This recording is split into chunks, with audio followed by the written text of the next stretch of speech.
Hello, this is Blair Stanislao with the Happy Lion Center. Welcome to our podcast, Mystical and Infamous, where we have playful and easy conversations about anything mystical, getting to the heart of all things strange and weird. Join us in a bit of magical tomfoolery, spreading the alchemy of love and light. And now, we invite you to enjoy the show. When you're not in the heart and you're in the head, you don't have a tendency to learn hell of a lot from things. You start to compartmentalize and say, oh, that was good or that was bad. Or you just really what you've been told. Yeah, when really in your heart, there's no good or bad, there's just experience. Yes, yeah. And we have experience because it's there for us to learn from something. So from the heart, you realize that, yeah, there are times when you can feel a bit uncomfortable, but there's always something positive to take away from it. Where if we're in the head, we're compartmentalizing things, then we get in the whole game that, oh, I'm having so many days that are more bad than good and all this sort of thing, which is just, we're losing the whole concept of the whole idea of life and why we're here. Yeah, so that pulls to my attention. I didn't realize I was doing this when I was much younger, but I have an undergraduate degree in art, and you have to go through this thing they call critiques, which is you have an art project. Everybody does the same art project. They do it in their own way. And then you put your artwork up in front of the group, and then we talk about it. Okay. And going through that process, what you learn to do is essentially distance yourself from whatever emotional connection you have to that piece of artwork. So for me, I don't get my feeling because of that training. I don't get my feelings hurt because somebody doesn't like my piece of artwork. I don't really care. But that doesn't mean that I can't hear what they have to say about it. Right. Yes. Which can always influence me.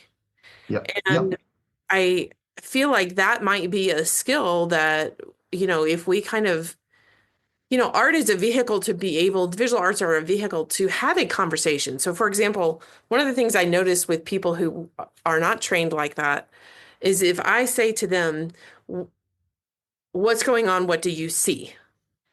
Even if we're talking about something visual, they actually have resistance to actually saying, I see a big red circle in the top right? Like that feels weird to them because that's objective description of whatever it is that they see. And if you take that into another facet of the life, then it feels like, oh, now it's kind of like you're restating, am I seeing this?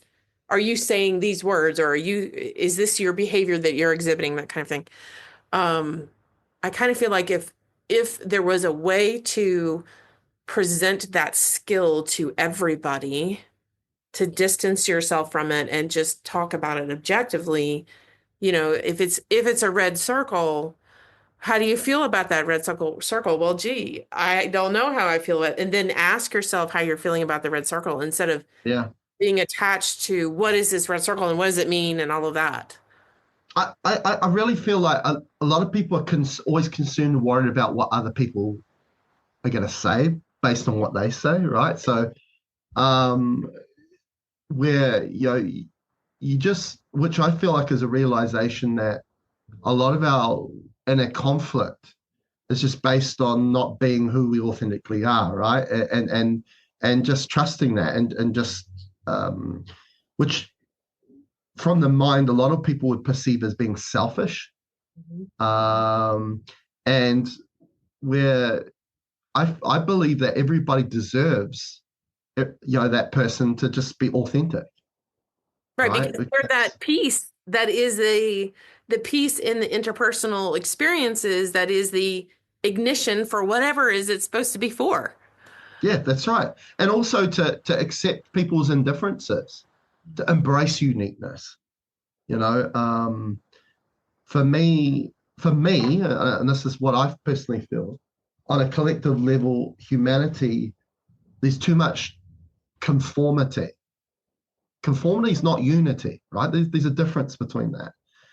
And because the unity that we need is to embrace indifferences, right? To realize that as long as that person feels at peace with themselves because they're embraced and trust authentically who they are, that's what we should be happy about, especially in regards to relationships or just in the family. It's this aspect of I'm not happy for that person because they're doing what I wanted them to do. I'm happy for that person because they are exploring their infinite potential of who they can become. And you see the byproduct of it. You see them smiling, you see them radiant, and you're happy for them for that. You know, so it's that aspect of because I always say, my soul always says that our soul is our unique energy signature, and that's not taking away that the oneness that we're all consciousness, we can all connect like that. It's more about how we've all got a fingerprint that makes us uniquely who we are, right? And I love that aspect of a fingerprint because when we open our heart, right, and facilitate what we authentically are, all authenticity is the soul, we then imprint our uniqueness onto reality. That's how it should be, right? To see coming back into the analogy of what you're mentioning about art, is that reality is this empty canvas that you're here to imprint your uniqueness on, and not feel afraid or worried or concerned what other people think in regards to doing that. And I remember personally for me becoming a healer, right? I worked up at the hospital for 12 years, and a majority of my friends online, Facebook friends, were all like people that worked at the hospital, doctors, nurses, and so on. And but I was, getting more into this energy game, right? And I was building up clientele while I was still working at the hospital. And obviously learned about nutrition, herbalism, and supplementation, all these sorts of things along the way. And I was getting drawn into areas that were talking about ETs, talking about reptilians, and talking about this stuff. And I remember a discussion with somebody who was also kind of in that area of their life to branch out into that kind of realm. And she goes, Are you a little bit scared or worried what people are going to think of you when you put posts and videos talking about this stuff? And at that point in time, I just completely embraced it, and I was like, again, because I didn't worry, I wasn't concerned about what they thought. I knew this was all connected to my authenticity and me becoming more of what I need to be. And it excited me. And I wasn't going to douse out that fire and that excitement based on the worry or concern of what people were going to say. And as I did that, things just flourished, where the person that was also going to go into that world, who was a little bit reserved about what other people thought, nothing really happened for her, right? Because again, she didn't embrace the calling of where did the path she needed to walk upon, simply because she was worried and concerned of what other people thought. And and also humanity, I think, with the conformity aspect, there's so many people that I want to be like them. Mm-hmm. And the key is, it's not about wanting to be like someone, it's wanting to be you, and trust that you have something that is unique to you. And a lot of people quite often come to me in sessions and go, Chris, I want to know my purpose. I want to know what I should be doing here. And of course, it's always much more simple than what they think, or the stories or the mentality aspect that they try and fabricate and which is specific, right, and compartmentalized, which means it's harder to reach, right, because the way that they've put it together like that. And I said, just simple cues. What excites you? What makes you excited to get out of bed in the morning? What makes you feel passionate about something?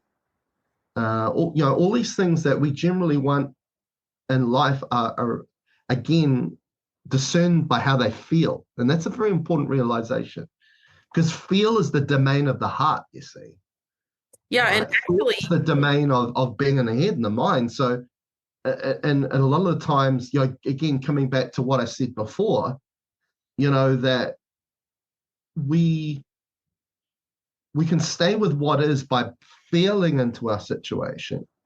But when we start to bring thought mentality into play, it no longer is what is, what it simply was presented as. It now becomes something else.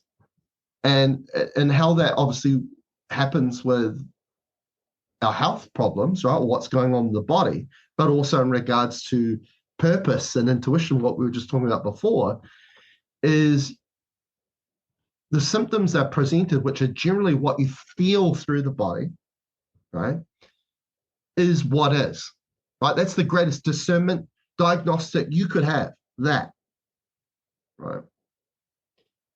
But when we start to use thought and we start to, oh, I'm going to look on Google, oh, that person had similar symptoms to me and they had that, but this person then said they had that. All of a sudden, we're creating these variables, right? It could be that, might be that, maybe that, maybe that, no, that, maybe that, which that discernment that you originally got through the body wasn't that. It was simple. And now we've made a complicated kind of version or reaction out of what was felt. So it's like a client will go to me and they go, oh, I had to go to the doctor and it's like confession time, right?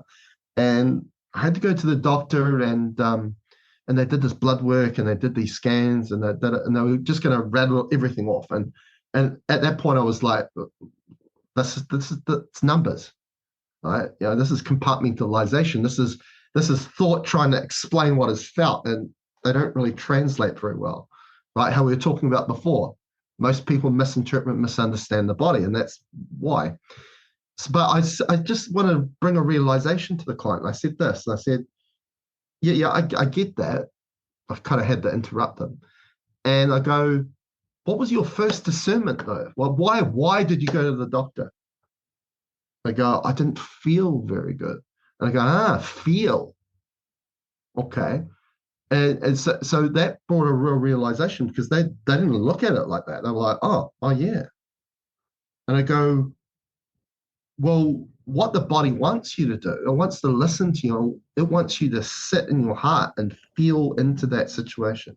It wants you to feel into it. Because then it's like you're at a table and you both speak the same tongue. You're having a great conversation. That's all that needs to happen majority of the time. But our reaction is to jump in the head, use thought, use mentality to then try and understand what is felt. And that's where the confusion, the misinterpretation, the misunderstanding is going on, because then we start to connect what we experienced with something we've looked on the internet or a thought process that says it's this. And we're bringing those two together when really this is not part of the original discernment that you had. And because we're powerful creators, we can start to create things that we thought it was, but it actually originally wasn't. So there's a practice that I do and I teach to other people that I hear is coming through here, which is you experience something with somebody, and I think our minds become so strong that we tend to, like you said, essentially there's a communication there with feeling, but we're just pushing it away and using our mind. Mm. So you have an interaction with someone and it doesn't feel right. You don't like it. It bothers you somehow. Okay. And what Yes. I see is that the general practice for most humans is to then say, well, they did XYZ, or they, something outside of me caused me to feel, well, that's not true, right? You feel that way. That's all you can say. You can't say where it came from or whatever, but Mm. you feel that way. But when you turn around and you start looking at it as like, okay, I feel that way. Yeah. Again, like you're saying, what is the message behind that? What is it that I need to understand? And sometimes the answer isn't I found that sometimes the answer, if it isn't even you need to understand it or you need to do something, it's just feel it. Yeah, just feel it. Yep, And then that's it it. disappears, Yep, right? that's it. That's it. Yeah. And a lot of the times, a lot of the discernments we have is, a fail safe to say, get back on track and just get back in the heart and feel it. That's all we want you to do. Mhm. Right. And a really important realization for a lot of people, especially when they're discerning their experience, which again goes back to what we're talking about, right? Using the heart to get to the heart of the matter, right? To have understanding of the experience, or just to feel connected with it. Let's use that word, right? As you said before, don't need to fully know all the ins and outs about it, just to feel connected to it, right? So we're not feeling uneasy about it. Is that as a human, we've been conditioned to really understand reality based on what we see and what we think, right? A thought process, another expression, right? To get our head around what we see. Um, but the science shows that our visible sight is 0.0035% of the electromagnetic spectrum of light. And why I love to throw it out there to people and say it's a scientific fact, because people will go, oh, where's the science behind it? Well, look it up. It's science, okay? It's coming from that. Now, and there's a mentality that most people hold on to. Everyone does. That's we all started from the same point, right? As the human, in the way that I'll say we were built as the human. Our curriculum in becoming the human, and that was seeing as believing. But if we're seeing 0.0035% representation of everything we look at, how can we say that seeing is believing? So the thing is, why I love that is that there's a massive limitation based on what we see. Okay. Now we can connect that to, as you mentioned, about dimensions, right? 1D, 2D, 3D, right? And we can't seem to break the ceiling from 3D into the other dimensions based on the sliver of reality we see. But we feel it. Yes. This is the important aspect, right? So what I like to say is, why have we got that belief, that mentality, seeing as believing, if the science shows that it's not even close to 1% of reality we see? And I asked the question, well, where did we get that from? What is generally the curriculum of becoming a human built on? Mind, thought, mentality. Okay, so the mind gave us that, or mentality gave us that. So that's out of thought, and that's what we see. So as a human, generally, we use our limitation. So what we found was what doesn't have any limitation, and that's what you feel, right? So straight away, we'll all of a sudden say, okay, well, that needs to be your primary discernment mode, is what you feel, okay? And I go, you might feel like you're limited in the three-dimensional world, and you might say, okay, with that fact that I see 0.0035%, but it doesn't mean you feel everything that's just in that sliver or just in the 3D. You're feeling everything in all dimensions, and you're feeling it in the complete spectrum of the electromagnetic spectrum, okay? And including, and obviously there are some people that can see energy fields and those sort of, but for a majority of people, based on our limitation of visible sight, we can't see our energy field. Now, this is where the role of the body comes in play, because the role of the body is to let us know the state of the field by how it presents symptoms, what we feel through the body. We can't see it, but we can feel it, right? So the thing is, when the body gives us symptoms, right, or expressions, really it's giving us an update of the state of the field, because the origin, as I say, is in the unseen. It's based in the field. The effect will be experienced through the body, but the cause is in the field. So when the body gives off these symptoms, it's not like we shouldn't just get triggered, right, and react to the symptom, oh, something's wrong. It should be more about, oh, I'm getting symptoms of the body. I should reassess. Am I in my heart? Have I got my heart open? Am I feeling into my situation? Am I self-aware of where my attention's going? How am I using my attention, which is how I use my energy? That's where we should be going, because that's the baseline, that's the cause aspect of everything. And see that, oh, thank you, body, right? Because it's trying to get you back on track. That's really what it's trying to do. So, and the thing is, over a period of time, right, if you're not connecting into what the body's trying to say, it's going to speak louder. And obviously that experience for a lot of people is worsening of the symptom or more symptoms. And from their perceiving from here, oh, my body's falling apart. Mm-hmm. But well, that's something that we teach, that has been taught to us. I mean, I think that's a belief structure that can fairly easily be let go. We can all connect into it. We're all taught that way, weren't we? Yeah. Yeah. But right. But if we drop that part and we open up to, if it's the physical experience of what we have going on is a gauge, a measurement of balance or what all this stuff that we've been talking about, then we know that that's not necessarily the limitation of the body. Meaning, it's Correct. not like it's got I mean, I guess it does have an expiry date. Maybe It that's what, does. right? Yep. But it's not that we have to, like, we're headed down that way. It's more of you're a radio signal that's tuned into this, you're now hearing, okay, this is what you need to adjust. You make the adjustment and then you go back to being more balanced, having a better Because experience. it's simply, like what we're hearing is frequency, it's energy that's unseen. It's just that it gets converted into a sound. Right. What we see, it's all frequency, really, what in the unseen that gets converted into an image based within that 0.0035%.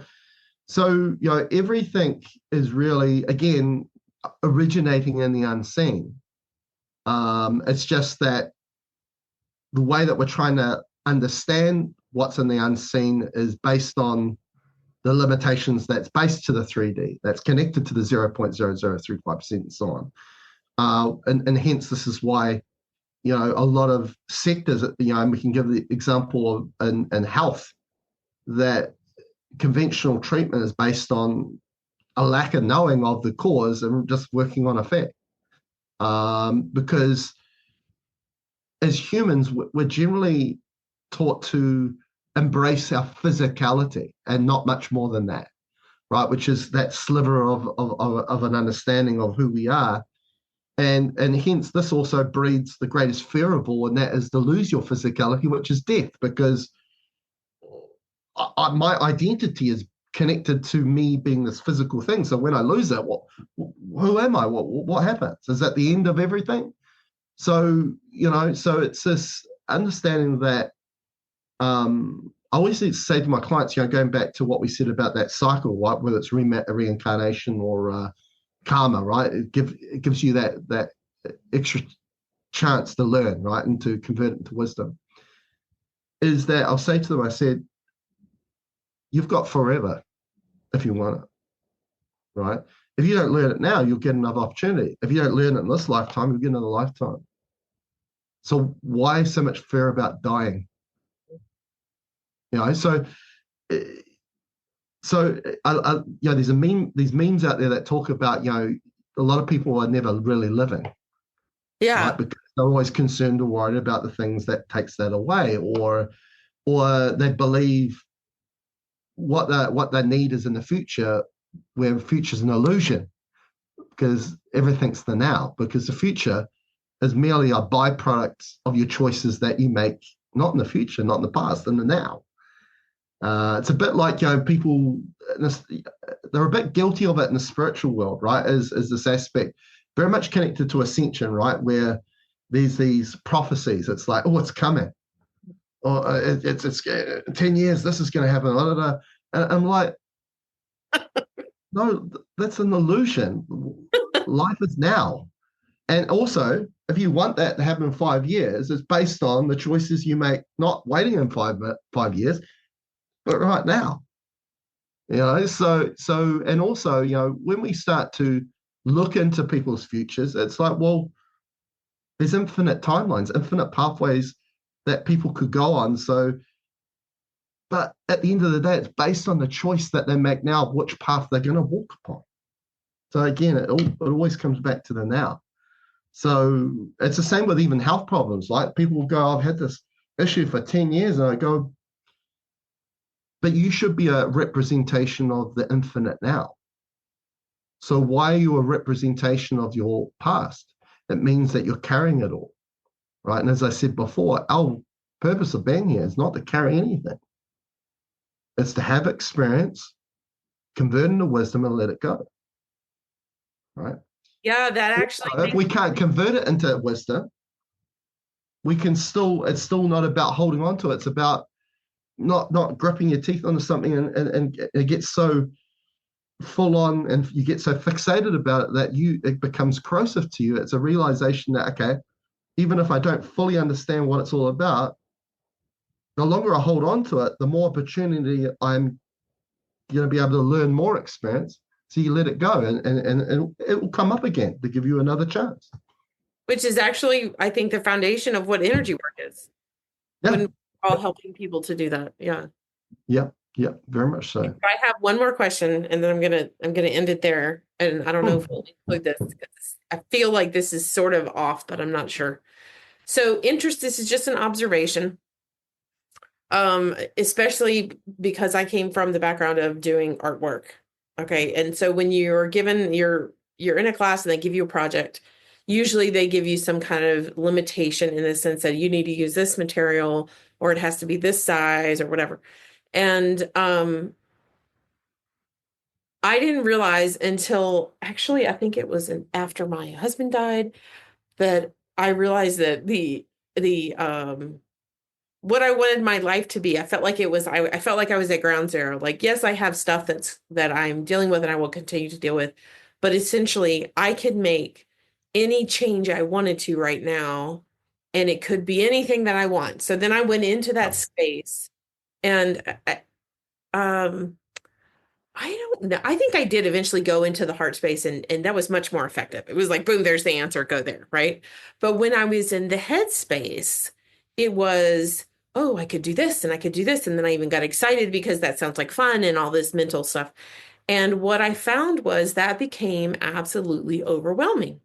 Like I didn't know what to do or what step to take or where I wanted to live or any of that. Yep, And yep, so what I one of the conclusions I came to is that those limitations were actually helpful in the sense that stopped they stop the mind from going quite so far, and it allows you to create something even with a little more freedom. It's almost like just like dropping, like you were just talking about now, the um when you start to recognize that if you are holding on to a past experience, whether you choose to convert that or not, by holding on to it, you're causing it to stagnate you or stagnate the energy or whatever. And so it's causing you issues. Whereas when you start yeah, to recognize that, then you just drop it.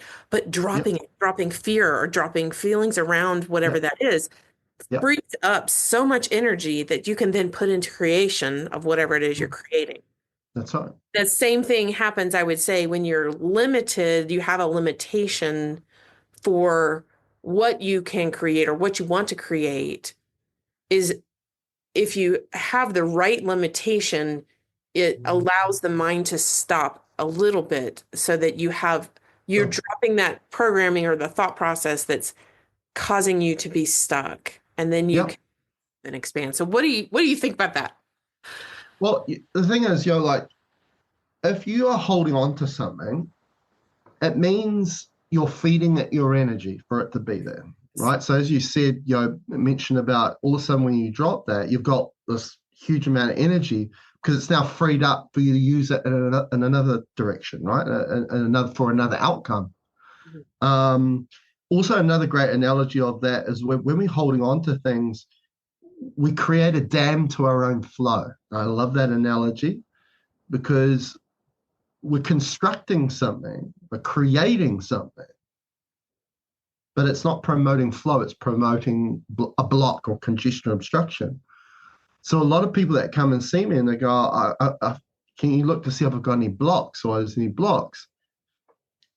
They will always be bound or connected to how they're applying their own energy, Mhm.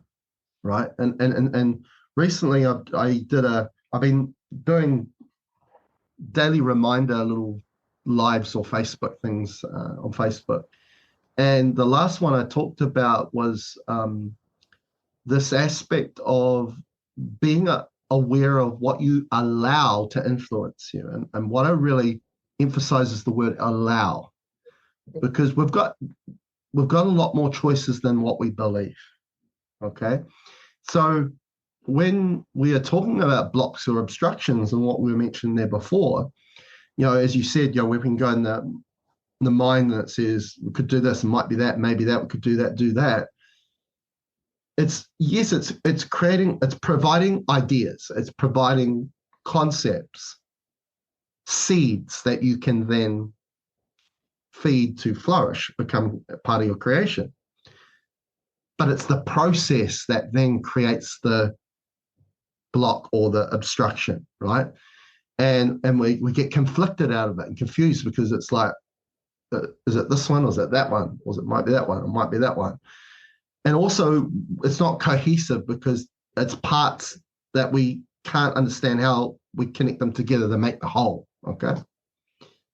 So when I was talking about this aspect of being aware of what you allow to influence you, is very much that it comes back to the now, right? Is that everything that you need to know and understand is right in front of you, right here, right? As I'm talking to you right now, that's all that I need to be aware of and know. And also become very aware of information that's coming to you from out here this way.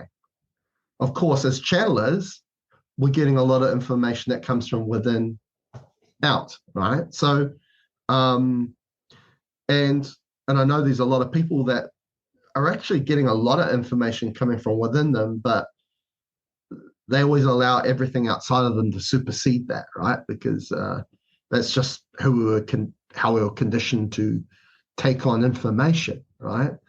And so be very aware of what's creeping in, what's gaining your attention. Because if I've got two people in the room and I'm looking this way and they're looking that way and they're going, wow, look at that, what's happening? While I'm looking this way, it's not part of my reality, part of their reality. But if I make the choice, I allow to look over there, now it becomes part of my reality. And let's say when it becomes part of our reality and then something happens that then detrimentally affects me, was it because of that or was it because of me? It was because of me, right? So which is a very enlightening and very empowering realization that actually we have a lot of choices. And it's also, we look into all sorts of things of allowing, like I talked about spells, curses, hexes, all these sorts of things. I get people come to me, right? I'm getting spells from my second cousin or whatever, and they work in black magic and all these sorts of things. And I don't get it from that level. But it still requires an acknowledgement of your attention or intention to allow that spell to now influence you. Mm-hmm. Okay, so again, it's this keyword of allowing, these three heart principles that we really work on a lot at Truly Holistic, which is the allow, surrender, and forgive, which are very much connected into your question here and connected to a lot of stuff that we've talked about, where holding on to is the opposite to forgiving, because forgiving is our ability to let things go. Okay. Where a majority of the time people up here, they see forgiveness as something personal. Oh, who am I forgiving? That's all they'll always ask. They go, who? Because I've got to make it specific. Who am I forgiving? And it's like, no, it's not about that. It's the power of forgiveness, which is, again, just simply what is ability to let something go. Now, surrender, and the opposite to that is control, right? Which is that aspect of being present or feeling the need to be in control of everything, which means we're looking around the corner before the now, right? And then allow instead of deny, right? Which is this aspect that in denial, we're just like, we're letting things happen to us because we believe life happens to us. Like, I've got no choice in this. It just happens to me. Where allow is this understanding that actually, no, you've got the choice that everything that you influence and you experience, there is a level of an allowing that's connected there, right? And the more you become familiar to that and self-aware of that, then all of a sudden it's like,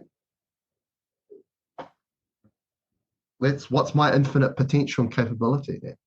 Right. And you start to take more responsibility. So Take more responsibility. you're allowing, what are you allowing in and what are you not allowing in? Like And that. you're not getting into that whole thing, oh, this is bad luck, good, bad, where we compartmentalize things. You stay in the heart and you realize that actually it's just experience. I'm learning something from it. That's what I'm here to do. So, or here to be probably. So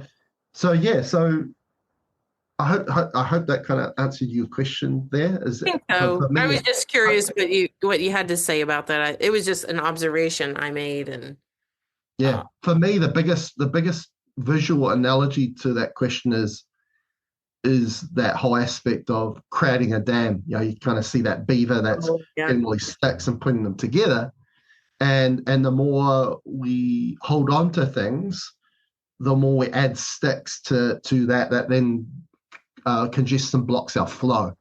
And if I was to put one word right at the top of the list that's connected to our spiritual journey, but also our ability to be well and vital, the word would be flow. Because being in the flow, right, going with the flow is directly connected to the state the body is in, whether we have flow or congestion. Mhm. So when we're in the moment and being present, and also trusting the process that we'll get the guidance or intuition that is needed for that moment in that right in that time. For me, that's the the complete definition of what it is to be in the flow, go with the flow. Just like if you're riding a wave, you could fight it or you could just surrender to it and allow it to kind of take you where you need to go. And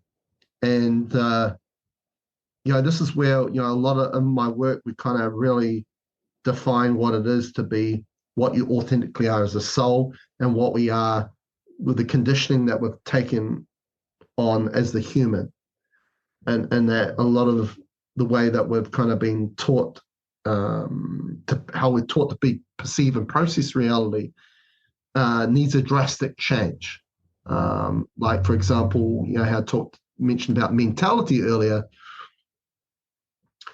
A lot of people, funnily enough, find this really triggering or challenging to them, and it's strange from my perspective because it's so simple. But why I think that challenge is because it's to do with mental health and mental illness, but it's also they brush off, oh, it's too simple. Because Oh, again, up here, yeah. if we've got mental illness or mental health, that's a person that uses mentality to perceive and process the reality. Yeah. Yeah. Right? This is where the word mental comes from, right? So for them to equip anything connected to something simple is very challenging for them. Mm.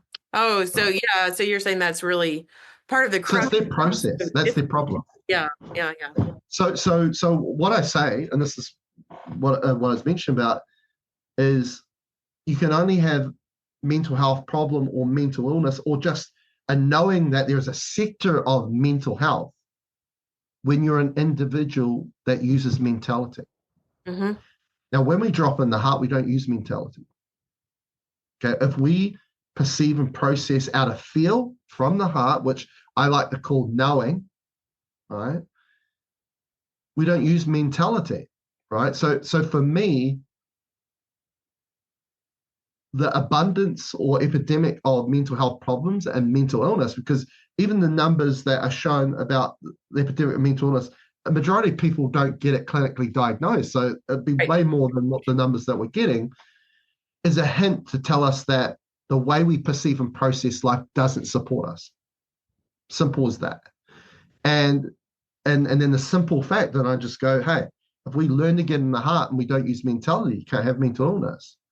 There's a lot of people out there that just can't accept that because it's like that sounds too simple. But the thing is, our resolution, our advancement where we need to go is not through complexity. That's the problem. Yeah. It's through simplicity. Right. And that addresses what you and I were talking about actually before we even started this recorded conversation, which is um even this conversation itself, a podcast where two people are talking with language is still entertaining the mind part. Yeah. Oh Where yeah. It's still there. Yeah. yeah. Exactly. And It's so still part of your experience. right, Yeah. it's still there and it's valid. That's why we're doing it. Yeah. But a richer, fuller experience would be more more, less, or I should say, less in the mind, more in the experience. So feeling the Yeah, energy doing something. very much so. It's like AI. Yes. Right? Uh-huh. Again, let's give an example of the complexity of how we perceive AI and the simplicity of it. Right from here, with mind intelligence, AI, everyone sees it as a technology, but it's not artificial technology. I'm sure it's called artificial intelligence, right? So I always say to people that it's not a technology as you see it from here, it's an intelligence. And at the moment, what's the greatest fear about AI that most people have is that it's going to take over because it's going to become sentient, which means to become intelligent on its own. Now, the thing is, it is that already because it's an artificial intelligence. And also, because I love to break things in simple, because we always jump the gun too much and we go too far about these things and we lose ourselves and we lose any idea or understanding of it. Now, I like to use an analogy when we go to a food store, right? We go to a grocery store or go and get produce or food. We typically innately know that it's healthy and more aligned with the body to get natural ingredients instead of artificial ingredients. So when is anything worked out for us that's Yeah. with the word associated to artificial? And it's also this understanding that's an artificial intelligence, not our innate Yes. intelligence. And the thing is, why I believe we're like a dog, flop on our back, showing our belly, to AI is because we haven't even explored the infinite potential and capability of what our innate intelligence is, Yeah. which is what I'd like to call as our soul, which is more of it's facilitated through the heart. And why we haven't explored it enough? Because we've been too mind orientated as a species. Well, even Uh, the visuals yeah, affirm that yeah. because if you look at them, even if they make something magnificent and beautiful, We're talking about all art. you have Yeah, to do is look at the little person or the hands or the feet or one little detail, and you're like, that's AI. and also, because AI, seeping in the art world, seeping into the music world, all these areas, and if we look at it, and as you say, you can pick up our cues, and I'm sure that will get even more refined, and then people are like, I don't even know what's real, what's not, which is, it's Well, going if to they make don't that. tune in, right?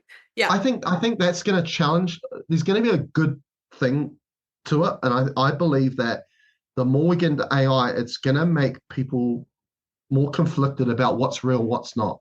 Yeah. And I think it's going to come to a point where something has to be done about that, right?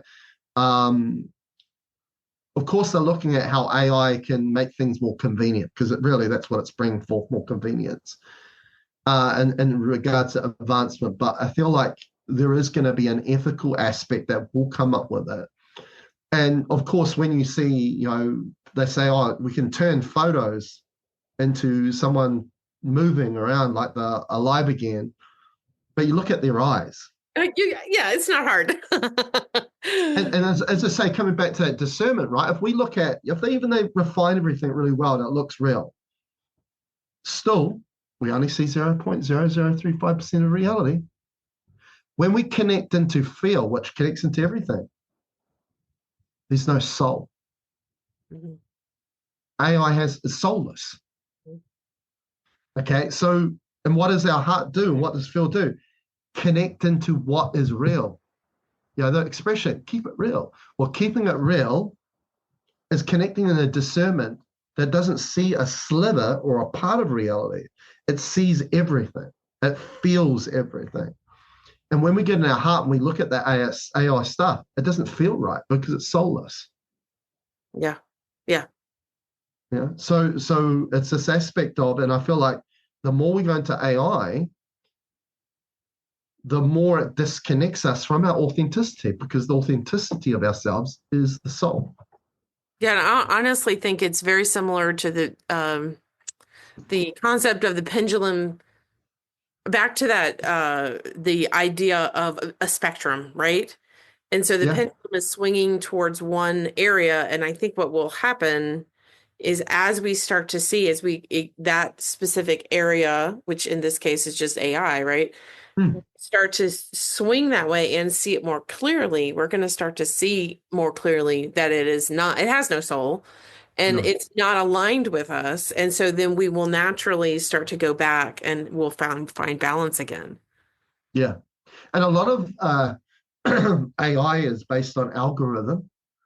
An algorithm is based on probability, right? And it's not possibility. Mhm. And where I connect this with humans, because we can, when we get more mentality driven and more allowed, because mentality allows our past to influence our choice of the now, and our choice of the now creates the future. So how that becomes a repeating loop is because our future becomes more of our past, right? Now that's based on probability because AI is basing the probability of this happening based on what's happened before, right? So it's very much connected into that whole mentality wheel.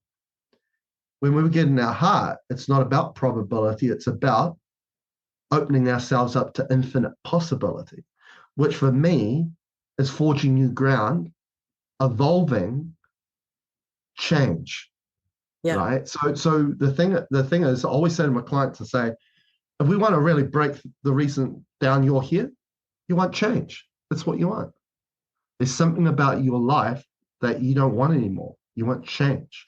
And I say, your process and how you perceive and process reality day to day has to change if you want to see the change. If it doesn't, you won't see the change. You won't experience the change, right? Because a lot of people, when it comes to, I just want to be healed. I want to keep living the way I'm living.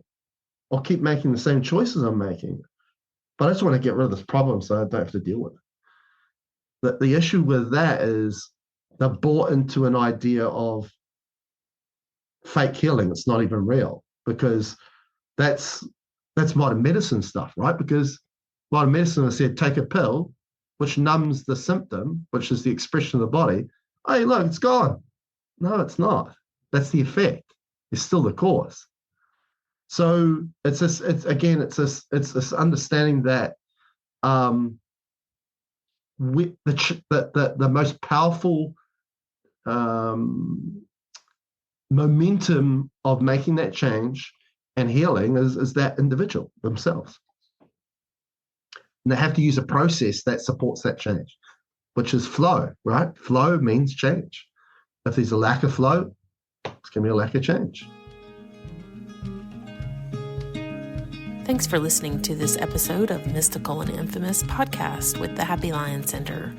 Send requests for topic discussions, questions, and comments to podcast@happylioncenter.com. That's podcast@happylioncenter.com.